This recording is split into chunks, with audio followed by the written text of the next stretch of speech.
Hello guys, welcome back to my another mini blog. তো এখন আমরা সেজে গুজে রেডি হয়ে এখন গাড়ি করে যাচ্ছি বিয়ে বাড়িতে। ইয়েস, আমাদের পাড়ার একটা কাকুর ছেলের বিয়ে ছিল, মোটামুটি বলতে পারো আমাদেরই রিলেটিভ। তো দাদার বিয়েতে আমরা গিয়েছিলাম। তো অনেকটাই দূরে, বেশ গাড়ি করে আমাদের যেতে হয়েছে।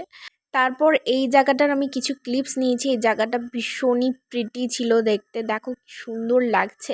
যার জন্য আমরা গাড়ি থেকে নেমে হেঁটে হেঁটে যাচ্ছিলাম জাস্ট বিকজ এই ভিউটা দেখার জন্য। তারপরে নতুন বউকে দেখতে চলে আসলাম, মানে আমাদের বৌদিকে খুব মিষ্টি আর সুন্দর লাগছিল। তো চলো এবার স্টলের দিকে যাওয়া হোক। তো সেখানে ছিল চিকেন পকোড়া। চিকেন পকোড়া আমার অল টাইম ফেভারিট। যে কোনো বিয়ে বাড়িতে আমি চিকেন পকোড়া 2-3 বার খেয়েই নি। আর এই ফুচকাটা আমার জীবনে একদম সেরা টেস্টিওয়ালা ফুচকা ছিল।